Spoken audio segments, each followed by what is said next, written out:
मुअज़्ज़ज़ सामईन इकराम, मौसम जो भी शिद्दत सा एहसास आ, वक्त जो भी एहसास आ, लेकिन अल्हम्दुलिल्लाह अल्लाह तबारक व तआला जे ज़ात बाबरकात जा अणगणिया एहसान जै सोहणे करीम रब तव्हां साखे इंसान बनायो, इंसान बनाए पांजे मिठड़े महबूब सल्लल्लाहु अलैहि व आलिहि वसल्लम जे उम्मती हुजण जो एजाज अता फरमायो। जो अल्हम्दुलिल्लाह महबूबन जो उम्मती बनाए हेड़े फितने वारे दौर जे अंदर, जह दौर जे अंदर भा के भा जे ला टाइम कोन्हे, धीउ के माउ जे ला टाइम कोन्हे, दोस्त के दोस्त जे ला टाइम कोन्हे, तव्हां असां के अल्लाह जे ज़ात ज़ाहिरी तौर ते बेशक मरहूम मोहम्मद अनवर सां दोस्ती निभाइण जो बहानो आ, पर हकीकत इहा आहे त अल्लाह जे ज़ात जह बाने जे मथां मेहरबानी खास फरमाईंदो आ, उनखे पंहिंजे ज़िक्र वारी महफिल मुझो अल्लाह नसीब फरमाईंदो आ। जमीन जे मथां अल्लाह जे ज़िक्र जी महफिल सजाइण, जमीन जे मथां अल्लाह जे ज़िक्र वारी महफिल में वेहण ऐं उन महफिल जे असरात के, उन महफिल जे रहमत के पंहिंजे सीने में संभालण ऐं साढ़ण सब कहजे वस जी ॻाल्हि कोन्हे। खुदा जब हुस्न देता है नज़ाकत आ ही जाती है। खुदा जॾहिं कुर्ब बान्हे ते फरमाईंदो आ त अल्लाह जी ज़ात बाबरकात उन जे अंदर में एहसास पैदा फरमाईंदो आ, उन जे अंदर में मुझो करीम रब हिकड़ो पंहिंजे खौफ जो ज़रड़ो पैदा फरमाईंदो आ, उन इंसान जे अंदर में मुझो अल्लाह पंहिंजे महबूब जे मोहब्बत जो हिकड़ो ज़रड़ो पैदा फरमाईंदो आ। जीअं गर्मीअ जी निशानी पसीने में इंसान छल थी वेंदो आ, सियारे जी निशानी सीअ में इंसान ॾकंदो आ, इहे जंहिंजे न अंदर में अल्लाह जो खौफ मौजूद हूंदो आ, रसूलुल्लाह सल्लल्लाहु अलैहि व आलिहि वसल्लम जो प्यार मौजूद होंदो आ, त पो जंहिंजो न जंहिंसां ताल्लुक होंदो आ, उन जो नालो ॿुधण सां न रुगी उन जी दिल ठरी पवंदी आ, पर उन जी वाग बि मदीने वरी पवंदी आ। याद रखो मुंहिंजा दोस्तो अजीजो, हे इस्लाम दुनिया जो उहो वाहिद मज़हब आ जंहिंजे अंदर जंहिं भी इबादत जो अल्लाह जे ज़ात हुक्म फरमायो आ, अल्लाह जे ज़ात उन इबादत जे कबूलियत जो निशानियों भी अल्लाह अता फरमायो। नंबर 2 अज अहम गालियों कंदुस, मुझा मुअज़्ज़ज़ दोस्त भी वेठा हन, मुझा दोस्तो अजीजो। नंबर 2 दुनिया जो ही वाहिद अकीदो आ अल्लाह जे वहदानियत जो इकरार करण। बाकी दुनिया में जेतरा भी अकीदा हन मुझा दोस्त अजीज, अल्लाह जे वहदानियत जो इकरार जेको भी कंदो आ, अल्लाह जेके इबादत जो हुक्म दींदो आ तो उन जो अजर भी मुझो अल्लाह बयान करे छडींदो आ, उन जे मथा अमल न करण जी सजा जो तयन भी अल्लाह करे छडींदो आ। अदरवाइज बाकी जेके भी दुनिया में मुझा दोस्त अजीज अकीदा या वगैरह वगैरह हन, जेके बाह जी पूजा कन था, कदे बाह उनन के इए न चयो आ त जे कदे मूसा हिय न कदौ त मां हिय कदस, जेके गऊन जी पूजा कन था, गऊ उनन के कदे न चयो आ त अगर मुखे राजी न कंदौ त मां हिय कदस, लेकिन मुझे अल्लाह पंहिंजे पाक कुरान करीम में फरमायो आहे मुझा बान्हा जे कदे मान अल्लाह जो रुगी खौफ अंदर में पैदा कंदे, मुझे महबूब मुस्तफा सल्लल्लाहु अलैहि व आलिहि वसल्लम जी इताअत कंदे, मुझे महबूब मुस्तफा जे शरीयत ते साबित कदम रहंदे, मां रब थी करे वायदो तो कया दुनिया जी काई ताकत तुझो वार विंगो करे न सघंदी। अज मरहूम मोहम्मद अनवर दुनिया सुञाणे न सुञाणे मुखे याद आ, हमेशा सिंधी टोपी पातल हुंदी हुयस, मुझो प्रोग्राम होंदो त हिन पासे खां बीहंदो हो, जेसते प्रोग्राम हलंदो हुयो अल्हम्दुलिल्लाह उहो उन जज्बे ऐं जोश सां प्रोग्रामन में मौजूद होंदो हुयो। अज उन जे बचड़न पंहिंजे बाबा साईं जे ईसाले सवाब जे नियत सां मुझा दोस्त अजीज अल्लाह जे जिक्र ऐं पाक पैगंबर सल्लल्लाहु अलैहि व आलिहि वसल्लम जे दुरूद जी महफिल सजाइया। संदस पुटड़ा इरशाद अली, तारिक अली सोलंगी ऐं संदस भायर गुलाम खुदा नबी सोलंगी ऐं अमानुल्लाह सोलंगी। अल्लाह जी ज़ात उन्हनि जो ख़ैर क़बूल फरमाए। अल्लाह ताला मरहूम मग़फ़ूर मोहम्मद अनवर जी मग़फ़रत फरमाए। बिन मौज़ूअनि ते ॻाल्हाईंदुसि। हिकिड़ो मौज़ू जंहिं मुतालिक़ हीअ महफ़िल सजाई वई आहे ऐं हिकिड़ो मौज़ू सैयदना अमीर उमर रज़ी अल्लाह तआला अन्हु जी मुंहिंजे नबी करीम अलैहिस्सलातु वस्सलाम जो उहो प्यारो, उहो लाडलो, उहो दादलो, उहो जुर्रत वारो सहाबी जंहिं दुनिया खे मञरायो त मुस्तफ़ा जो ग़ुलाम कंहिंखे चइबो आहे। तैयार आहियो ॿुधण जे लाइ? अल्हम्दुलिल्लाह। त सभ खां पहिरीं आउं शुरूआत कयां थो मुंहिंजा दोस्त अज़ीज़ हे जेका मग़फ़िरत ऐं बख़्शिश जे लाइ हीअ जलसो कटियो वियो आहे। क़ुरान करीम जी हिकिड़ी आयत, अॼु कसरत सां अल्लाह जो क़ुरान ॿुधो। क़ुरान करीम जी हिकिड़ी आयत बि पढ़ां थो, ॿी आयत बि पढ़ां थो। अल्लाह ताला जा बहानड़ो निमाज़ जे अंदरि हर निमाज़ी जॾहिं निमाज़ पढ़ण खां फारिग़ थियण खां पहिरीं अत्तहियात पढ़ंदो आहे। अत्तहियात खां बाद में दुरूद पढ़ंदो आहे। दुरूद पढ़ण खां बाद में मुंहिंजा दोस्त अज़ीज़ दुआ पढ़ंदो आहे, रब्बि जअलनी मुक़ीमस्सलाति व मिन ज़ुर्रियती रब्बना व तक़ब्बल दुआ रब्बना इग़फ़िरली व लिवालिदैया व लिल मुअ्मिनीन यौम यक़ूमुल हिसाब।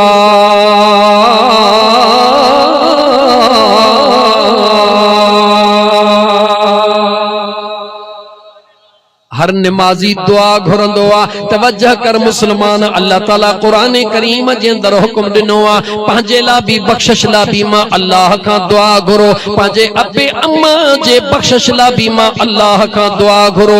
मुंहिंजे महबूब मुस्तफ़ा जे सॼी उम्मत जे बख़्शिश लाइ बि मां अल्लाह खां दुआ घुरो। अंदाज़ो लॻाए दोस्त, कॾहिं पंहिंजे दुआ घुरण जे लाइ टाइम कोन मिलंदो आहे।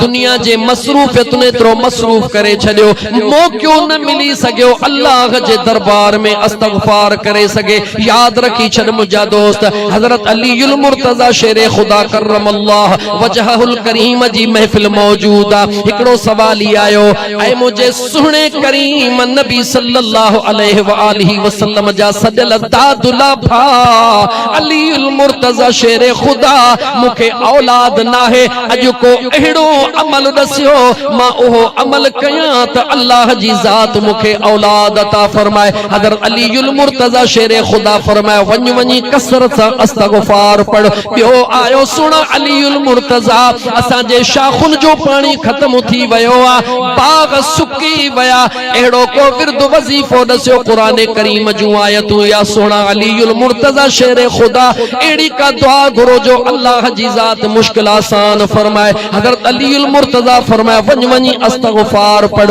टियों आयो, असांजा गुनाह घणा थी विया आहिनि, छा कयूं? फरमाए, वञी इस्तग़फ़ार पढ़।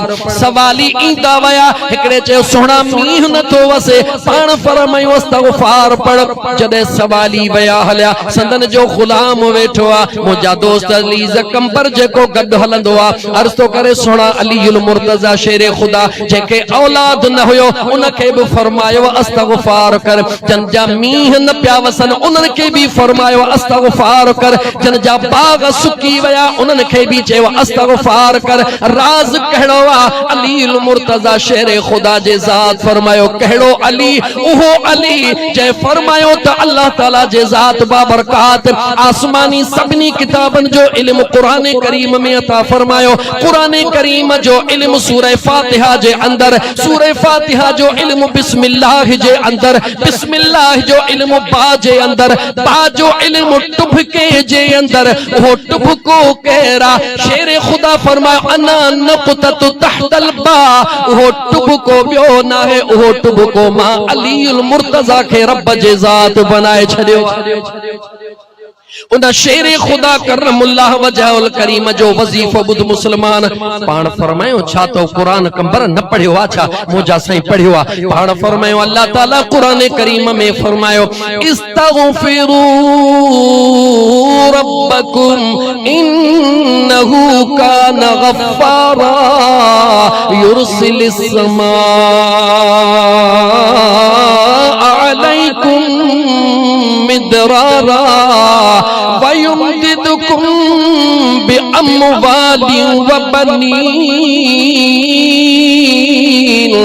वयजअल लकुम जन्नातिन वयजअल लकुम अनहारा।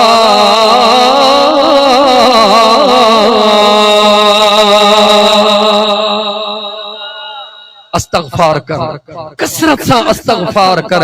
अल्लाह ताला तुझू मिड़ई मुश्किलातूं आसान फरमाए छदींदो। औलाद न थई अस्तगफार कर, रब तोखे औलाद अता फरमाइंदो।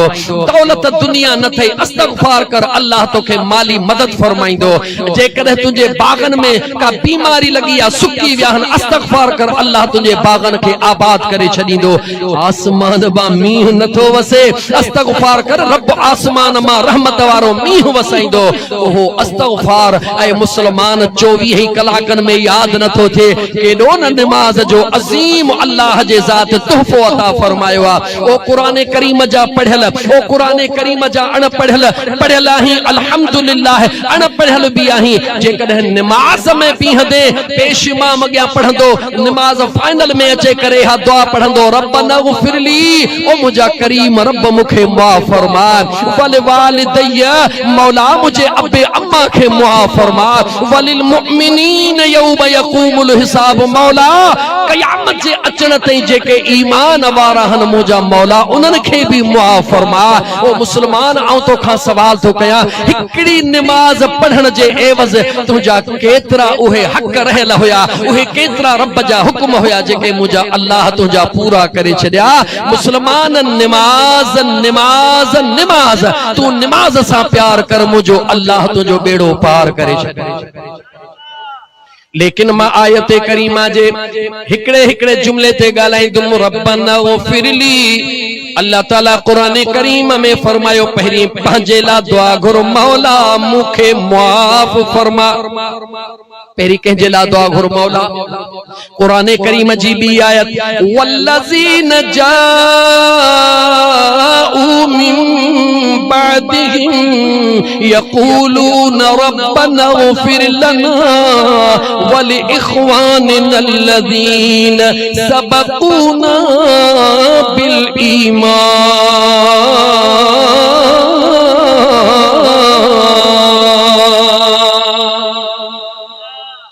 मुझे करीम रब फरमायो आ त जेके न तव्हांजा रिश्तेदार, तव्हांजा अजीज व अकारब, तव्हांजा मुसलमान भाइर दुनिया छॾे विया हन, ओ दुनिया में रहण वारो उन्हनि जे बख़्शिश लाइ मां अल्लाह खां दुआऊं घुरंदा कयो। लेकिन पहिरीं अल्लाह फरमातो, रब्बना ग़फिर लना, दुआ घुर, मौला मूंखे मुआफ़ फरमा।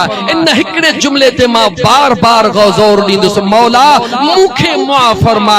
ॿी आयत में बि रब्बना ग़फिरली, मौला मूंखे मुआफ़ फरमा। पो मुझे भाइरन खे, पो मुझे अब्बे अम्मा खे, पो मोमिनन खे केर तो हुकुम करे? चो रब्बुल आलमीन तो हुकुम करे। केर तो हुकुम करे? ॻाल्हायो, केर तो हुकुम करे? अल्लाह तो फरमाए, ओ बेकदर, ओ अल्लाह जे ज़ात खां गाफिल रहण वारा, ओ अल्लाह जे अज़ाब खां न डिॼण वारा, तोखे अंदाज़ो ई कोन्हे त मुंहिंजो बेनियाज़ रब, मुंहिंजो बेनियाज़ रब रहीम भी आहे, करीम भी आहे, मेहरबान भी आहे। लेकिन मुझे अल्लाह जो अमर केतिरो आ, मुझे अल्लाह जी बेनियाज़ी केतिरी आ। अज़ीज़ाने मन, मुझे अल्लाह जे ज़ात फरमायो, पहिरीं पंहिंजे लाइ दुआ घुरंदो कर। सवली सिंधीअ में समझाया, जेकॾहिं तुंहिंजे जिस्म जे मथां मिट्टी लॻल आ, पाणी तोखे साफ़ खपंदो या मिट्टीअ वारो खपंदो? जवाब ॾियो, ॻाल्हाईंदा अचो। कपड़ा तव्हांजा मेरा लॻा पिया आहिनि, उन मेरनि कपड़नि खे धोअण जे लाइ तव्हांखे पाणीअ साफ़ जी ज़रूरत आ या मेरे पाणीअ जी ज़रूरत आ? जल्दी में ॿुधायो। जेकॾहिं भला कपड़ो त मेरो आ, लेकिन जंहिं कपड़े सां पाणी सां धोआ थो उहो बि कप में भरियो पियो आ। कपड़ा साफ़ थींदा या अञा गंदा थींदा? कोन ॻाल्हायो, ॻाल्हायो त मां अॻिते वधां। कपड़ा साफ़ थींदा या अञा गंदा थींदा? छो गंदा थींदा? तो त धोअण पे चाहियो। ॾिसण वारो चवंदो, ख़ुदा जा बाना, कपड़ो त मेरो आ, इन खे धोअण लाइ उन पाणीअ जी ज़रूरत आ जेको पाणी खुद घट में घट साफ़ त हुजे। ओ मुसलमान समझी छो नथो? ओ पंहिंजे पीउ जे लाइ दुआऊं घुरण वारा, ओ पंहिंजे भाउ लाइ दुआ घुरण वारा, ओ हुज़ूर जे उम्मत लाइ दुआ घुरण वारा, मुंहिंजो जो अल्लाह तो के हुक्म करे रहियो आ ओ मुजा बाना पहिरी पहुंचे पान के मां रब कहूं बख्शरा जेडी मल मां अल्लाह तो के माफ करे छडियो पो जुबान तुजी हलंदी वीदी तुजो रब तुजो दुआऊं कबूल कंदो वींदो।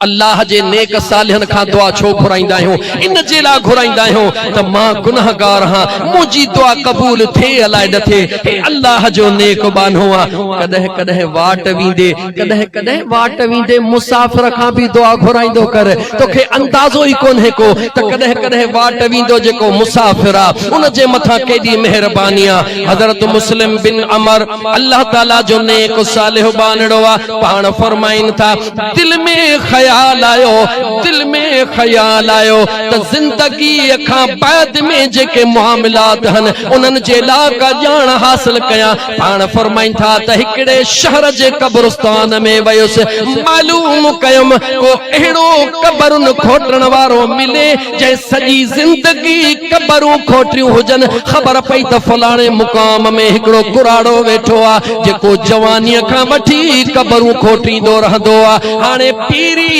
थी वैया मगर उन जो कम अज भी कब्रू खोटना जिंदगी जो गाडो हुनजे इन कारोबार ते हली रहियो आ इन मजदूरी ते हली रहियो आ। हजरत मुस्लिम बिन अमर से फरमाइन था उन मुकाम जो रुख कयम वञा त वाके सफेद रीश सा हिकड़ो कुराड़ो वेठो आ पण जी छाम में पंहिंजो पसीनो उगी रहियो आ तोखे खबर ही काने का ओ पसीनो वहाए रिज़्क़ कमाइण वारा हथन में लिफू रखी कोडर वहाइण वारा तोखे अंदाज़ो नाहे त मुझे खुदा ऐं मुस्तफा वटे जेको हलाल जी रोजी कमाइण ला पसीनो वहाइंदो आ जेको हलाल जी रोजी कमाइण ला मेहनत करे हथन में लिफू विझंदो आ मुझो मुस्तफा उन जे हथड़न के चुमियूं ॾियण फरमाइंदो आ।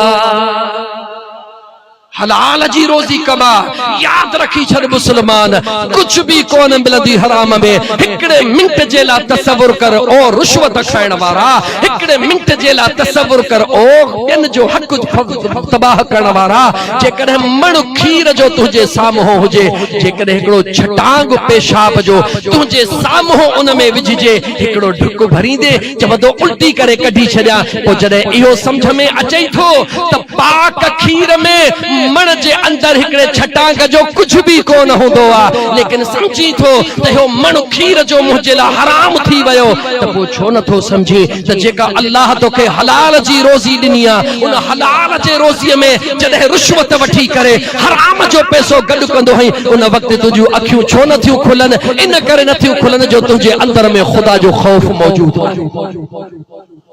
जंहिंजे अंदर में अल्लाह जो खौफ हुंदो आ जंहिंजे अंदर में खुदा जो खौफ हुंदो आ जंहिंजे अंदर में कब्र जो याद हुंदी आ जंहिंजे अंदर में अल्लाह जे आॾो बीहण याद हुंदो आ जंहिंजे दिल में हुंदो आ त माहे रुश्वत छो थो वठां जंहिंजे दिल में हुंदो आ या मिस्कीनन मारूड़न जो ही मां ज़कातूं छो थो खावां जंहिंजे दिल में हुंदो आ ए गरीबन जो माल छो थो खावां मूंखे हिकड़े ॾींहुं मरणो आ अल्लाह जे आॾो हाज़िर थियणो आ अल्लाह जो क़ुरान करीम उनखे याद ईंदो आ व अम्मा मन ख़ाफ मक़ाम रब्बिही व नहन नफ्स अनिल हवा जेडी मल रुश्वत खां डिजी वयो त मुझे रब खे कहिड़ो जवाब ॾींदुसि जेडी मल गरीबन यतीमन जे ज़कात खां डिजी वयो अल्लाह खे कहिड़ो जवाब ॾींदुसि जेडी मल कंहिंजे गाह जे भरी करण खां डिजी वयो रब खे कहिड़ो जवाब ॾींदुसि जेडी मल कंहिंजे पाणीअ खे नुकड़ी करण खां डिजी वयो अल्लाह खे कहिड़ो जवाब ॾींदुसि मुझे अल्लाह क़ुरान करीम में फरमायो ओ मां अल्लाह खां डिजण वारा ओ मां रब खां डिजण वारा तूं त मां खुदा खे न ॾिसी रहियो आ पर तुंहिंजो अल्लाह तुंहिंजे इरादनि खे बि ॾिसी रहियो आ। मुझे करीम रब फरमायो अज तो हिन अखिन जे ॾिठे खे लत हणी परे करे छॾियो मां रब थी तोसां वाइदो थो कयां फ इन्नल जन्नत हियल मअवा ओ ओ मुझा बाना अज तो दुनिया खे मां करीम रब जे खौफ में हराम दौलत खे लत हईया तू जो रब थी वायदो करे रहो हाँ ऐ मुझा बाना तो दुनिया में मां अल्लाह जो खौफ रखियो आ तुझे अल्लाह तुझे ला तू दुनिया में तुझे ला जन्नत में तुझे रब महल ठहरा तैयार करे छड़िया अंदर में खौफ पैदा कर अंदर में खुदा जो खौफ पैदा कर तुझे दिल में ख्याल ईंदो अज कुरान सोलंगी और फकीरो जेतरो बुधण चाहो था रब जो कुरान बुधो अज सजी तकरीर अल्लाह जे कुरान मा करण तो चाहा ऐ मुसलमान गौर सा बुध तुझे अंदर में सवाल पैदा थींदो जे कदे मा हे मौलवी त सजण साईं जो चरियो फकीर झट में गाल करे वयो पर रिश्वत न वठंदुस एसी जो बिल किथों भरींदुस रिश्वत न वठंदुस त मा फलाणो किथों कंदुस जे कदे 10% न वठंदुस फलाणे खरीब जो जिरेब किथों मां खरीद कंदुस मां चंगन सा कुल्हो कीअं मिलाए हलंदुस भली गाड़ी किथों आणींदुस मूं वटि ज़रियो कोने ओ अकुल ते यकीन करण वारा अज अल्लाह जो कुरान बुध मुझे बेनियाज रब फरमायो फमन यत्तक़िल्लाह यजअल लहू मखरजा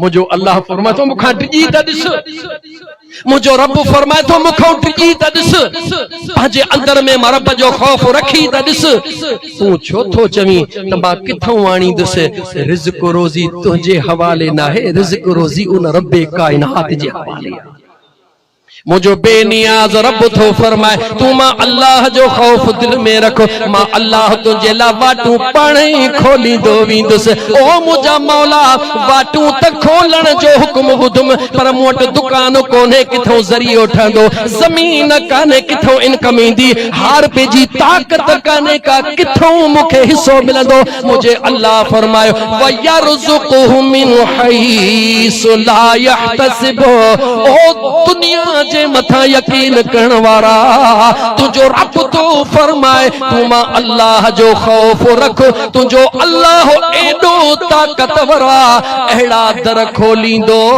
जो तुझे कदे वहम ऐं गुमान में भी कोन आया हुंदा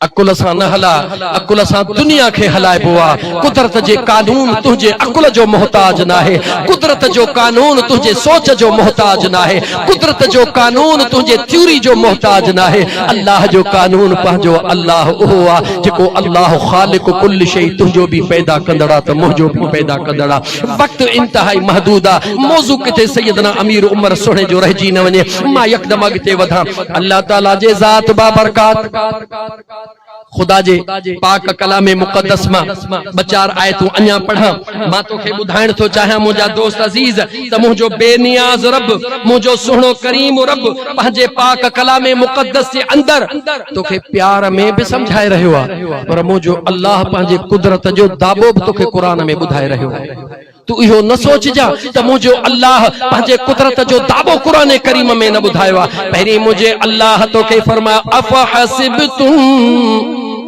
अन्नमा खलक़नाकुम अबसा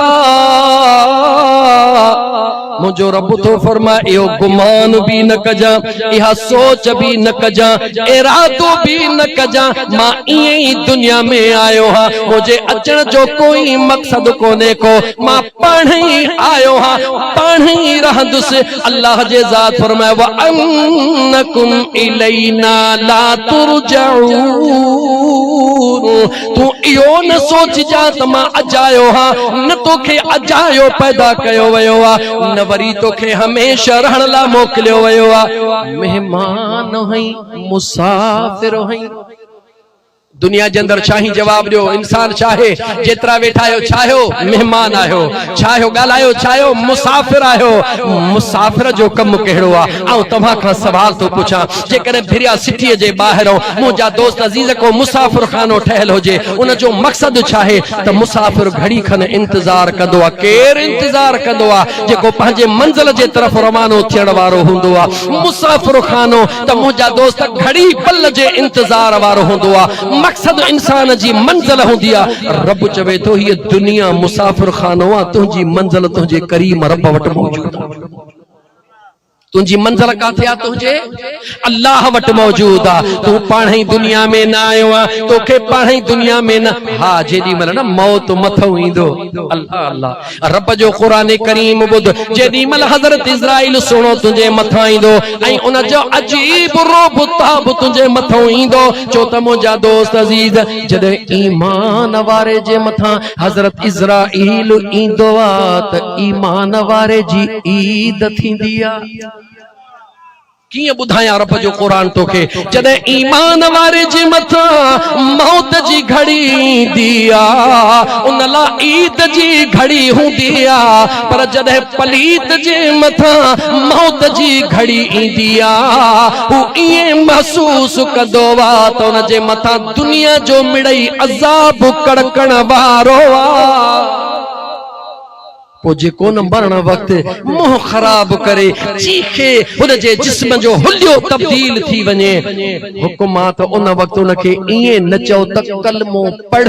उनके चवणो नाहे, बल्कि उनजे भर में वडे आवाज सां कलमे जो विर्द कंदा रहो त अल्लाह जी ज़ात जे हुनके तौफीक दींदो त तव्हां जो आवाज त ॿुधी रहियो आ, तव्हां जे आवाज जे पोयां हू कलमो पढ़े त रब उन जा साथी सौला करे छॾे। हज़रत बिलाल हबशी मुझे मदीने वारे मीर जो दीवानो आ, मुझे हुजूर जो परवानो आ। तमे आखिर जदे आखिरी घड़ी मथो आई आ, इज़राइल अचे मथो मैसेज खणी पहुतो आ, अल्लाह जो हुक्म खणी अचे पहुतो आ। घरवारा ॾिसी, घरवारी ॾिसी, ॿिया घरवारा ॾिसी चवंदा हाय बिलाल, हाय बिलाल। हज़रत बिलाल अखियूं खोले चवे तो खबरदार थियो। हाय तॾहिं चइबो आ, हाय तॾहिं चइबो आ जॾहिं का मुसीबत कड़कंदी आ। हाय तॾहिं चइबो आ जॾहिं मुश्किल घड़ी ईंदी आ। बिलाल जे मथा काई मुश्किल नाहे, तव्हां सब्र करे शुक्र कयो। बिलाल कुछ लम्हन में पंहिंजे महबूब मुस्तफा जो दीदार करण वारो आ। मोमिन जे मथा मौत ईंदो आ त उन जे लाइ मौत भी अल्लाह जो कुर्ब साबित थींदो आ। ऐं याद रख मुसलमान, मौत भी अल्लाह जी हिक नेमत थी, याद रखी छॾ। मौत भी अल्लाह जी हिक नेमत आ। टियों दफ़ो थो दोहरायां, जीअं न जिंदगी अल्लाह जी ॾिनल हिक नेमत आ, ईअं मौत भी अल्लाह जी ॾिनल नेमत आ। हिकिड़े मिंट लाइ सोच, खरबपति हुजे मौत न अचेसि ऐं ईअं पियो हुजे, घर वारा बेज़ार थींदा या न थींदा? जवाब ॾियो मुसलमानो, घर वारा बेज़ार थींदा या न थींदा? नेठ तंग थी करे पहिरीं ख़त्मा पढ़ाईंदा, दुआऊं घुराईंदा, अल्लाह सेहत दे, सेहत दे, सेहत दे। जेॾी महिल थकिजी पिया, मौली साहब अचो को यासीन जो विर्द कयो, बा ख़ैर ताहे, अल्लाह से हाणे साथी सौला करेस, अल्लाह से साथी सौला करेस। ऐ मुसलमान, जी जिंदगी अल्लाह जी ॾिनल हिक नेमत आ, ये मौत भी अल्लाह जी ॾिनल हिक नेमत आ। खुदा खां दुआ घुर त शल जिंदगी भी खैर जी गुज़रे त मौत भी खैर वारो अचे वञे। जिंदगी भी रसूलुल्लाह सल्लल्लाहु अलैहि व आलिहि वसल्लम जे नक्शे कदम ते गुज़री वञे त शल मौत जे घड़ीअ भी मुस्तफा करीम जो रब दीदार नसीब फरमाए इंशाअल्लाह ताला। जेके मुस्तफा जो दीदार थींदो आ, उन जो हिते भी बेड़ो पार होंदो आ त हुते भी बेड़ो पार होंदो आ। अज़ीज़ाने मन, अल्लाह ताला जे ज़ात बा बरकात फरमायो, अल्लज़ी खलक़ल मौत वल हयात लियब्लुवकुम अय्युकुम अहसनु अमला।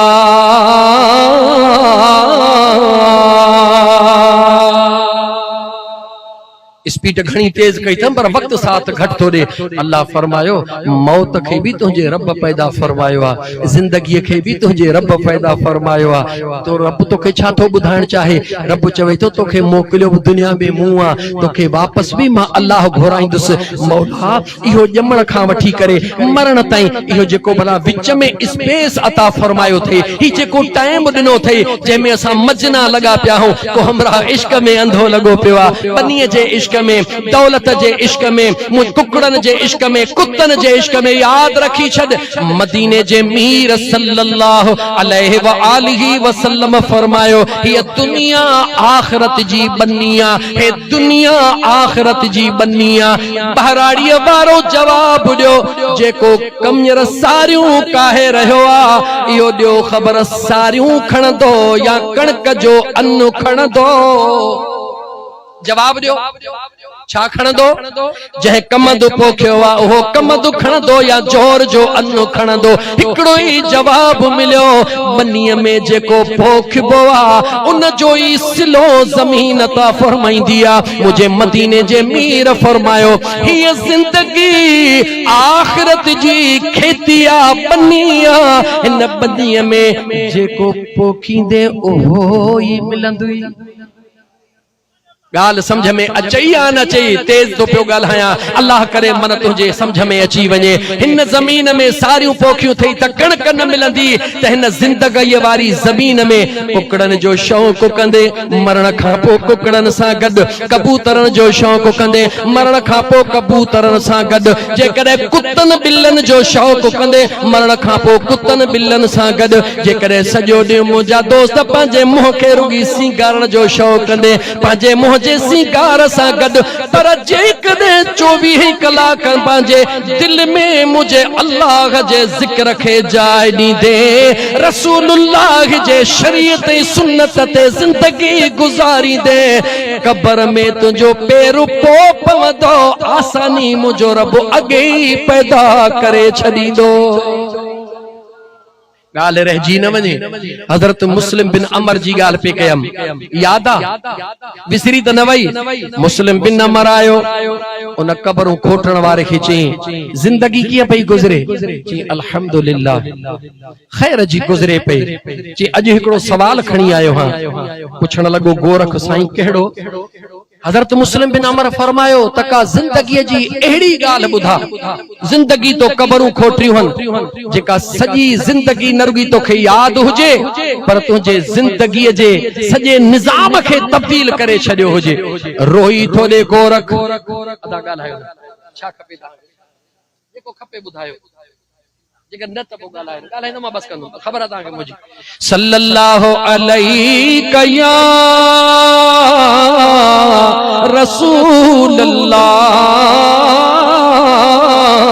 वसल्लम अलैका या हबीब अल्लाह। हज़रत मुस्लिम बिन अमर जियादो रोई जवाब थो दे, मुंहिंजा साईं जिंदगी गुज़रिया रोज़ सरासरी 3 कबरूं खोटींदो हां, 3 कबरूं तैयार करे हिन वण जे हेठों वेहंदो हां। हे वण बि मुंहिंजे ज़िंदगीअ जो साथी आ। पोइ जेका पहिरीं कबर खोटींदो हां, जेको पहिरीं मैयत ईंदो आ उन खे ॾींदो हां, ॿिए नंबर वारी ॿिए नंबर वारे खे, 3 नंबर वारी 3 नंबर वारे खे। अगर तादाद वधी वेंदो आ त कंहिं ॿिए जी मदद वठंदो हां। पाण फरमायो छा ॾिठी? चईं हिकिड़े ॾींहुं 3 कबरूं ठाहे तैयार कयम। घणियूं कबरूं ठाहे तैयार कयम? कबर याद थई मुसलमान? याद थई? कदे मुकाम का भूलजी लंघियो आई? चो न हाणे महरम शरीफ अचे थो, 9-10 तारीख़ वींदुसि, बाबे जे पुठड़ीअ ते वञी पाणीअ जो ढुकड़ो नाए ईंदुसि त बाबे जी पुठी थधी थी पवे।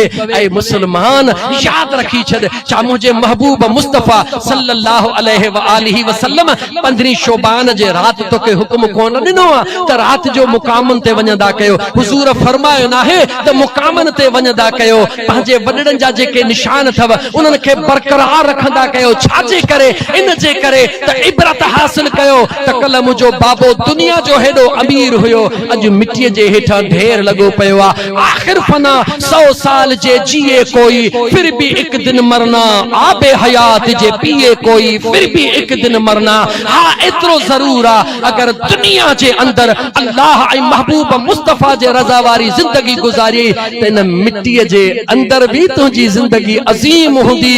अगर खुदा जे मखलूक सां सुठो ज़िंदगीअ में थी हले त क़ब्र जे अंदर भी तोसां ॾाढो रवैयो सुहिणो हूंदो।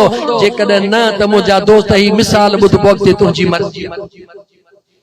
हज़रत मुस्लिम बिन अमर फरमा हिकड़ी कब्र तैयार, बी तैयार, टी तैयार, इंतजार में छो त मुंहिंजी रोज़ी हुई। ॾिठम जनाज़ो पियो अचे, 8 माण्हू जनाज़े सां गॾु। घणा ॻाल्हायो? घणा? 8 माण्हू जनाज़े सां। 4 कुल्हे कांधी, 4 नंबर वार कुल्हो ॾींदा था अचनि। फ़क़त 8 माण्हू जे वक़्त में उहे अञा मुक़ाम खां ॿाहिरि जॻह ते निमाज़ जनाज़ा अदा पिया कनि। हज़रत मुस्लिम बिन अमर फरमाइनि था त गोरख चयो अल्लाह जे कुदरत जो निज़ाम ॾिठुमि। अर्श खां ॾिठुमि हिकिड़ो अजीब क़िस्म जो घोड़े नुमा को जानवर आहे, जेके ॿिनि ते 2 माण्हू चढ़ी आया। हिकिड़ी क़ब्र जेका पहिरें खोट में उन जे मथां अचे बीठा, हिकिड़ो सॼे पासे बीठो, हिकिड़ो खॿे पासे बीठो। खॿे पासे वारो सॼे पासे वारे खे चए थो त लिख। चवे थो साईं छा लिखां? चवे थो लिख त हिन क़ब्र वारे जी क़ब्र 20 गज़ हेॾहूं मोकिरी, 20 गज़ हेॾहूं मोकिरी, 20 हेॾहूं मोकिरी, 20 हेॾहूं मोकिरी।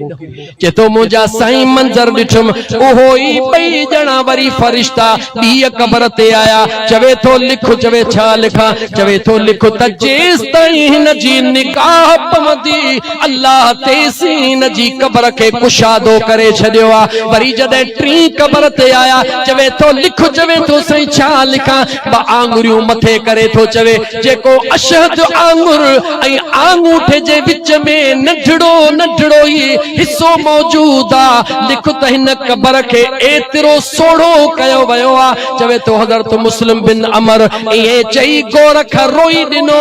अजो अजीब मंजर रब जो दिसी रहो हां। जडे पहरी कब्र जो इंतजार कयम 8 मानू गड होजन। जडे कब्र के मुजा दोस्त अजीज नमाज जनाजा पढ़ी आया, दफन करण लगा। एकड़ो मानू मुखे कब्र जो मुआवजो देन लगो। फरमाए तो गोरख तो पुछो मान त दियो खबर ही केरा जे जे जनाजे में सिर्फ 8 मानू। उन्हन जवाब दिनो त हे मजदूर आ, हारी मानू हो, सजी जिंदगी बेचारो मजदूरी करे पेट पालींदो हो। अदा गरीब जो केरा अल्लाह का सवा। हज़रत मुस्लिम बिन अमर फरमाइन था गोरख ये चई उहे पैसा वापस कया। उन्हन के चवण लगो ओ कुल्हे कांधी थियण वारो, तवा के लख लख मुबारका जेको तवा जे नजर में गरीब अची रहो आ। मां हिन अखिन सा डिठो आ, इन कनन सा बुधो आ, अञा कब्र में कोन पुगो आ त मुझे रब उन जी कब्र अगे ही कुशादी करे छदिया। हज़रत मुस्लिम बिन अमर फरमाइन था त गोरख रोण शुरू कयो। अर्ज तो करे साईं बी कब्र जो इंतजार कयो। ॾिठम त सिर्फ 4 मानू, 8 भी न, सिर्फ 4 मानू कुल्हड़ो ॾयो अचन था पिया। हैरत में पइजी वयस, छो त उन कब्र जे मथों फरिश्ता हिक ॿिए खे चई रहिया हुया जेसी नजर पवे तेसी कब्र कुशादी लिखी वञे। हज़रत मुस्लिम बिन अमर फरमाइन था गोरख ज़ारो कतार रोई दिनो। उन 4 माण्हुनि कांधिन जॾहिं उन मैयत खे दफन कयो, उन जे कब्र जो मुआविज़ो ॾियण लगा। उन गोरख मुआविज़े वठण वारे खे चयो मूंखे मुआविज़ो बाद में ॾे, पहिरीं मूंखे ॿुधाए त ही मैयत केरा जंहिंसां 4 माण्हू गॾु हल।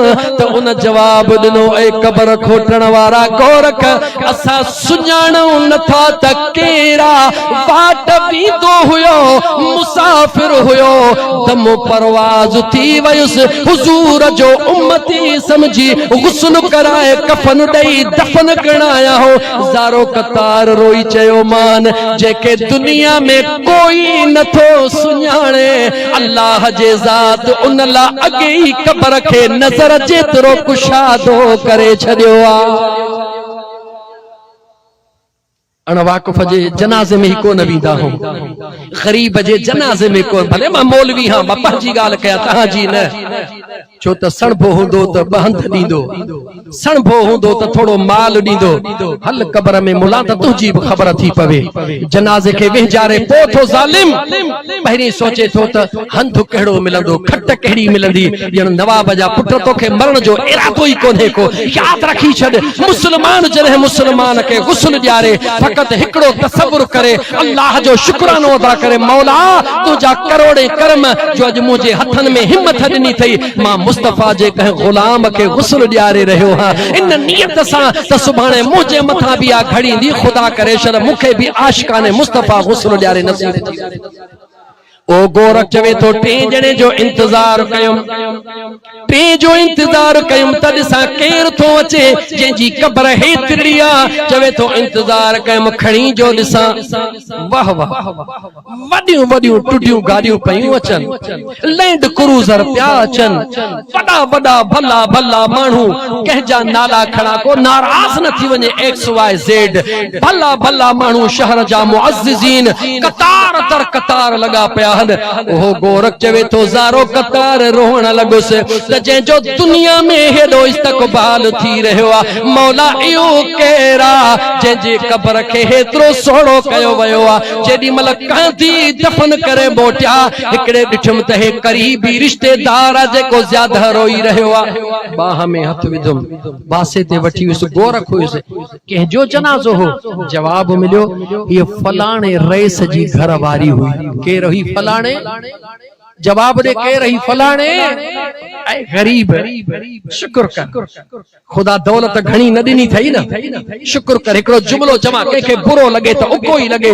सच वकुल जा अल हक व ज़हक़ल बातिल इन्नल बातिल कान ज़हूका मां तव्हां खां तो पुछां शादी जो टाइम थींदो आ न शादी त गरीब जे न्याणी जी भी थींदी आ गरीब जे पुट जी भी थींदी आ जवाब दियो थींदी आ अमीर जे पुट जी शादी निकाह रात 10 बजे अज 2 बजे खां वठी काथे हुंदो आ जो ब्यूटी पार्लर में जवाब दियो काथे हुंदो आ ब्यूटी पार्लर में रईस जी न्याणी काथे तैयार थींदी आ ब्यूटी पार्लर में 2 बजे खां वठी रात जो 11 बजे जेस ताईं तहां तैयार थे खुदा जे वास्ते जवाब दियो उन बे पहिरी जी नमाज पढ़ी ॻाल्हायो जवाब आ त न पढ़ी टे पहिरी जी नमाज पढ़ी छो था ॻाल्हायो चओ त न पढ़ी मगरब जी पढ़ी चो त न पढ़ी इशा जी पढ़ी न पढ़ी छो न पढ़ी अगर मां वुजू कंदस त मुझे मुंह जो मेकअप खत्म थी वेंदो ओ मसनूइयत ते यकीन रखण वारा पांजी आखिरत के बर्बाद करण वारा दुनिया मिसाल दी आ त फलाणे अमीर जी न्याणी फलाणे ब्यूटी पार्लर ता तैयार थी आई तोके खबर कान्हे का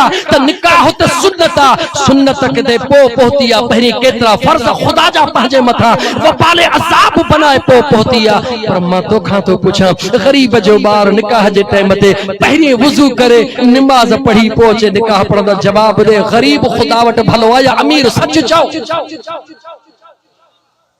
उन अमीरन के मैसेज दिया तो मन मैसेज न फकीर सजन साईं जे फकीर जो पहुंची वने ये दुनिया जे मेकअपन सा कलाक बूथ भलो थींदो आ पानी लगो मेकअप खत्म थी विदो आ अचो तवा के ओहो मेकअप दस्या अचो तवा के ओहो मेकअप दस्या रसूलुल्लाह सल्लल्लाहु अलैहि व आलिहि वसल्लम जो सहाबिया रंग जो कारणो आ और तो करे मुझा आका मां मुस्तफा तो जो दीवानो हा मुझो रंग कारणो आ कुछ मुझे बिरादर वाला टोकू था कन मुझे करीम मुस्तफा सल्लो करे उन जे मुंह ते जो शफकत जो हथ घुमायो अल्लाह जे ज़ात उन जे कारे कलर खे ये चमकदार चौधरी जो चंड बनाए छलियो हुजूर फरमायो इहो तुझे नस्ल में सूह क़यामत खत्म न थींदी जंहिंजे चेहरे ते मुस्तफा जो हथ लगे उहा सूह क़यामत खत्म न थींदी जंहिंजे दिल ऐं ज़ुबान में दुरूद मुस्तफा हुजे उहा सूह क़ब्र ऐं क़यामत में कदे खत्म न थींदी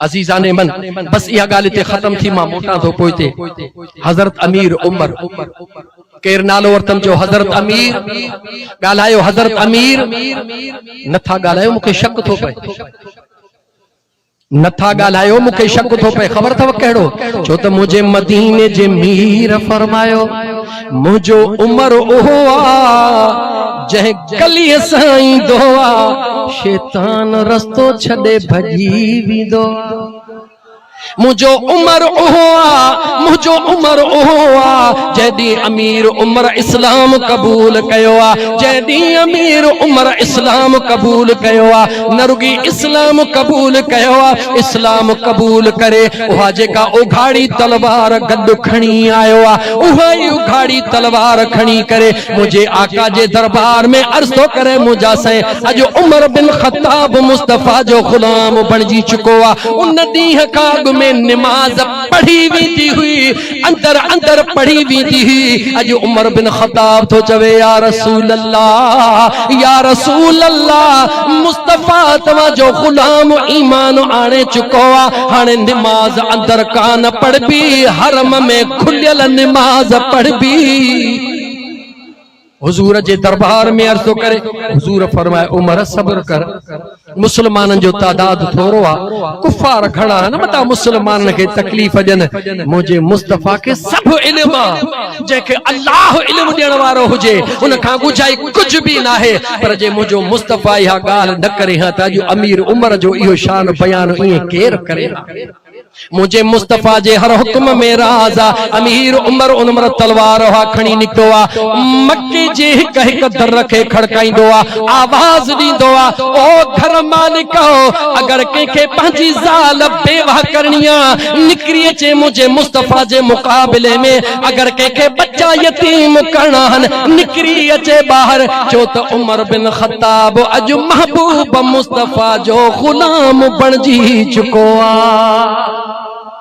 हुजूर जा दीवाना 39 मुसलमान थी चुका हुया 40 नंबर अमीर उमर सोने जो हुयो मुझो मुस्तफा नमाज पढ़ाए रहो अबू जहल जबल अबू कुबैस ते बीठो आ एडा ब्या मुशरिकी ने मक्का कुफार मक्का बीठा हन अमीर उमर के तलवार हथ में आ जी न मुझा दोस्त पहलवान कह मैदान में कह के पंजो मट न समझदो आ ये नाज सा हलंदो आ इस्लाम आनन जो पहरो दी अमीर उमर ये तलवार हथ में लोडे रहो ललकारे रहो मुशरिकी ने मक्का के ललकारे रहो कुफारे मक्का के आहे को मां जो लाल अज निकरी अचे अज अमीर उमर मुस्तफा जो गुलाम बणजी चुको आ मुझा दोस्त त जबल अबू कुबैस ते वेही करे अबू जहल तो चवे ऐ उमर तोखे मार पवे तो असा जो मिड़ई खुशू खत्म करे छडियो साबित थो दुनिया जे तारीख में उमर ओहो आ जे जगह ते उमर तलवार उभी कंदो आ त मुशरिकन ऐ काफरन जो खुशू रब खत्म करे छदी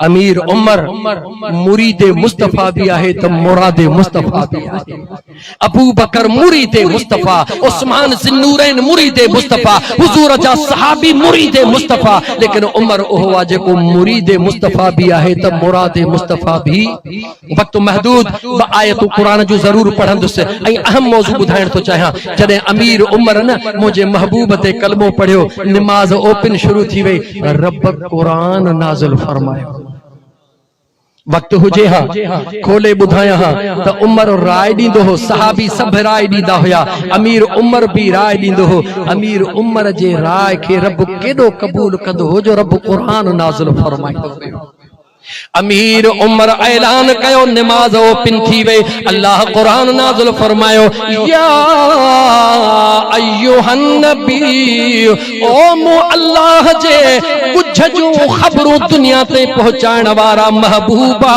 हस्बुकल्लाह तुझो अल्लाह तुझे ला काफिया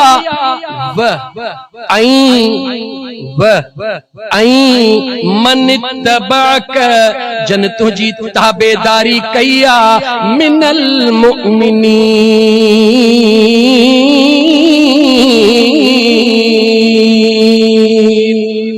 ओ सुन्नी सुभान अल्लाह जोर सां चओ। अल्लाह ताला फरमाए महबूबा तुझो अल्लाह तुझे ला काफिया ऐं इहे ईमान वारा भी तुझे ला काफी हन, यानी अल्लाह भी तुझो मददगार आ ऐं जन मुस्तफा तो ते ईमान आंदो आ उहे भी तुझा मददगार आहिनि। इते हिकिड़ी ख़ासि ॻाल्हि कया जे 10 मिंट लॻंदव चओ त ॿुधायां।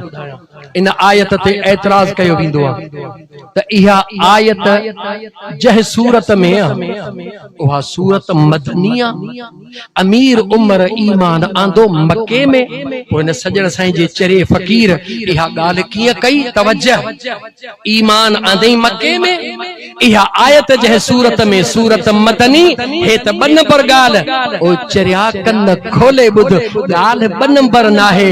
असां सुन्नन जो अक़ीदो ई ईमान आ, लेकिन तोखे समझाइण लाइ चवां तो क़ुरान करीम जे सूरह शूरा मक्की आ। उन सूरह शूरा जे अंदर आयत आ कुल्ला असअलुकुम अलैहि अजरा इल्लल मवद्दत फिल क़ुरबा।